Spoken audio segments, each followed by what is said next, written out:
বলে, আপনাকে পাগল বলে, আপনাকে লেস কাটা বলে, জাস্ট ইগনোর দেন। বর্তমান সময়েও নানা ধরনের ট্যাগ আমাদেরকেও দেয় কি দেয় না বলেন? দেয়। আমাদেরকে কি বলে? মৌলবাদী বলে, বলে বলে ওই যে রাজাকার বলে।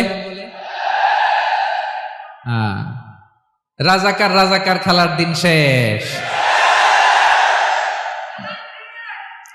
মন মতো হইলে মুক্তিযোদ্ধা, মন মতো না হইলে রাজাকার, এই দিন শেষ। ওই দিন আর নাই, এই কার্ড দিয়ে আর খেলার দিন নাই। এগুলো মানুষ আর খায় না এখন, এগুলো গিলে না আর। সাধারণ মানুষ বড্ড সচেতন।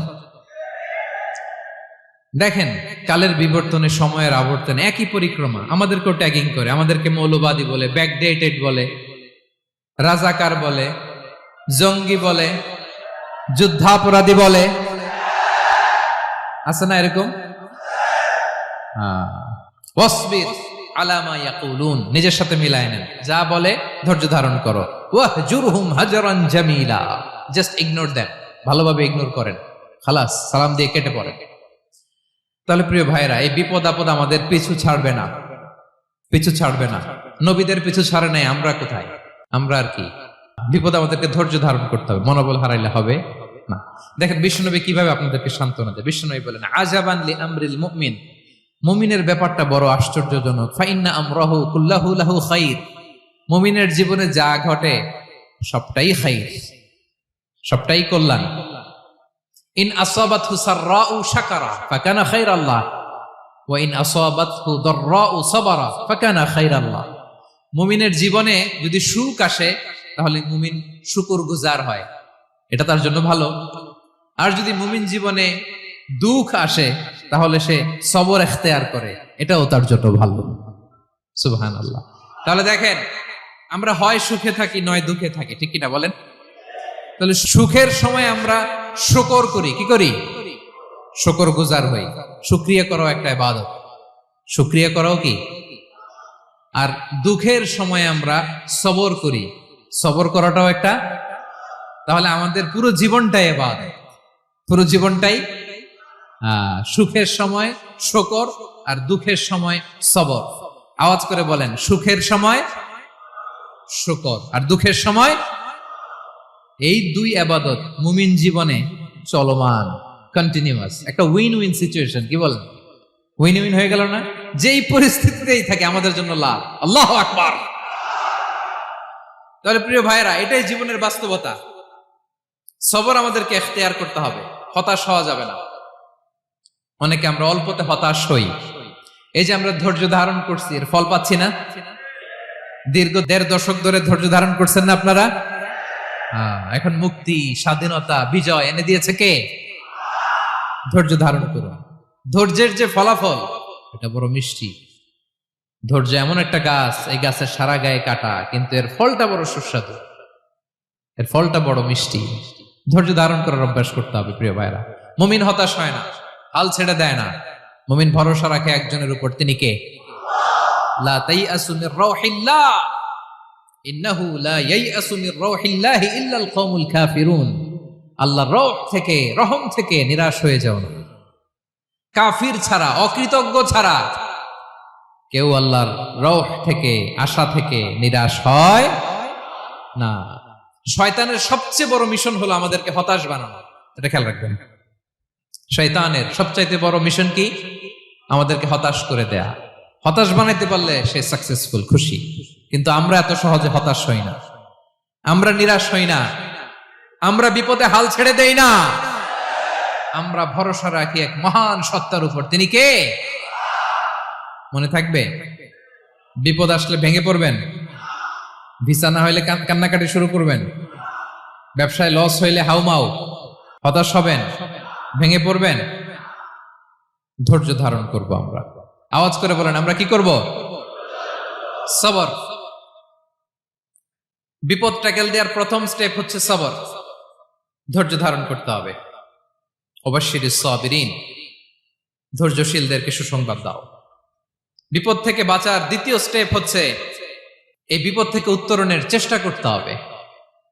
কন্টিনিউয়াস প্রচেষ্টা চালিয়ে যেতে হবে। ওয়াল্লাযীনা জাহাদু ফিনা লানাহদিয়ান্নাহুম সুবুলানা, যারা আমার রাস্তায় চেষ্টা করে, প্রচেষ্টা করে, স্ট্রাগল করে, তাদেরকে আমি পথ দেখিয়ে দেই, সুবুল দেখিয়ে দেই, ওয়ে আউট দেখায় দেই, এক্সিট দেখায় দেই। কোথাও আটকাবেন না আপনি, আপনাকে এক্সিট দেখায় দিবে কে? মালয়েশিয়াতে কেলুয়ার বলে না, কেলুয়ার কি বলে চেনেন? কেলুয়ার মানে কি? এক্সিট। এক্সিট পেয়ে যাবেন, আটকাবেন না আপনি জীবনে কোথাও। 3 নাম্বার, আল্লাহর উপর তাওয়াক্কুল করতে হবে বিপদ আসলে। ওমাইয়া তাওয়াক্কাল আলাল্লাহি ফাহুয়া হাসবুহ, আল্লাহর উপর যে তাওয়াক্কুল করে আল্লাহই তার জন্য যথেষ্ট হয়ে যায়। তাহলে বিপদে প্রিয় ভাইয়ের আমরা প্যানিক হব না, ধৈর্য ধারণ করব, বিপদ থেকে উত্তরণের সর্বোচ্চ প্রচেষ্টা চালিয়ে যাব, আর ভরসা রাখবো একজনের উপর, তিনি কে? আর বিপদ আসলে এটাকে নেগেটিভলি নেবেন না সবসময়। বিপদ আপদ এটা অনেক পজিটিভ ভালো জিনিস আমাদের জীবনে বয়ে নিয়ে আসে। শাইখুল ইসলাম ইবনু তাইমিয়া আলাইহি রাহমা উনি বলতেন, খুব দামি কথা, খুব হেভি ওয়েট কথা, মনোযোগ দিয়ে শুনুন। তিনি বলতেন, যে নেয়ামত তোমাকে আল্লাহ থেকে দূরে সরায়, ওই নেয়ামতের চেয়ে বিপদ ভালো যে বিপদ তোমাকে আল্লাহর দিকে ধাবিত করে। আই রিপিট, আমি আবারও বলি, যে নাজ নেয়ামত তোমাকে আল্লাহ থেকে দূরে সরিয়ে দেয়, সে নাজ নেয়ামতের চেয়ে ওই বিপদ আপদ ভালো যেই বিপদ আপদ তোমাকে আল্লাহর কাছে টেনে নেয়। তাহলে বিপদ আপদ আসলে আপনি হতাশ হবেন? আর কখনো দুঃখ করবেন? মোয়ারের ভাইয়েরা, আর মন খারাপ করবেন? আপনি খেয়াল করে দেখেন, বিপদ আসলে আমরা আল্লাহরে ডাকি বেশি। যখন অসুস্থ আপনি খেয়াল করেন তো, আল্লাহ আল্লাহ তুমি ছাড়া বাঁচানোর কেউ নাই, আল্লাহ আল্লাহ তুমি হেফাজত করো, আল্লাহ তুমি সুস্থ করে দাও। যখন লাইফ থ্রেট, দেখেন আপনি গুম হয়ে যেতে পারেন, আপনার কারাবন্দি করতে পারে, এরকম একটা বিপদের মধ্যে আছেন, তখন খেয়াল করেন তো আল্লাহর সাথে আপনার কানেক্টিভিটি, রিলেশনশিপটা কতটা ডেভেলপ হয়। কারণ বিপদে পড়লে আমরা আল্লাহরে ডাকি বেশি। তাহলে বিপদ আপদেরও কিছু পজিটিভ সাইড বা দিক আমাদের জীবনে আছে না নাই? অনেক পজিটিভ দিক আছে, কয়েকটা শেয়ার করি। 1 নাম্বার, আল্লাহ 1 নাম্বার পজিটিভ সাইড তো বললাম, ইমাম ইবনু তাইমিয়া যেটা বললেন। এরপরে হচ্ছে মাঝে মাঝে আল্লাহ তাআলা আমাদের মর্যাদাকে আপগ্রেড করতে চায়, এলিভেট করতে চায়। আপনি ধরেন কোন একটা এয়ারলাইন্সের রেগুলার প্যাসেঞ্জার টিকিট কাটেন, মাঝে মাঝে হঠাৎ করে দেখবেন কাউন্টারে গেলে তারা বলে you are upgraded to business class, অথবা you are upgraded to first class. যেহেতু রেগুলার প্যাসেঞ্জার, অনেক মাইলস জমা হয়েছে, আপগ্রেড করে দেয়। আল্লাহ তাআলা মাঝে মাঝে চায় তিনি আমাদের মর্যাদাকে, র্যাঙ্ক, এটাকে আপগ্রেড করবেন, কিন্তু আমার যে আমল আখলাকের অবস্থা, ওইটা দিয়ে ওই আপগ্রেড র্যাঙ্কে যাওয়ার সুযোগ নাই। বুঝতেছেন কথা? আল্লাহ চায় আমার লেভেল একটু আপ করতে, কিন্তু আমার আমলের যে অবস্থা, এতে আমি ওখানে যাই না। তখন আল্লাহ কিছু বিপদ আপদ দিয়ে, পরীক্ষা দিয়ে বান্দাকে টেস্ট করে।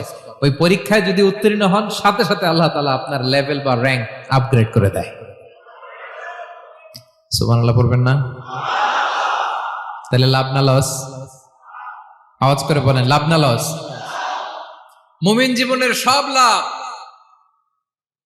যত বিপদ আপদ আপনাকে স্পর্শ করে, প্রতিটাতেই আপনার জন্য কল্যাণ। বিষ্ণু ইসলাম বলেন, মা ইউসিবুল মুসলিমা মিন নাসাবিন ওয়ালা ওয়াসাবিন ওয়ালা হাম্মিন ওয়ালা হুজনিন ওয়ালা আযান ওয়ালা গাম্মিন হাত্তা শাওকাতি ইউশাকুহা ইল্লা কাফারাল্লাহু বিহা খাতায়া।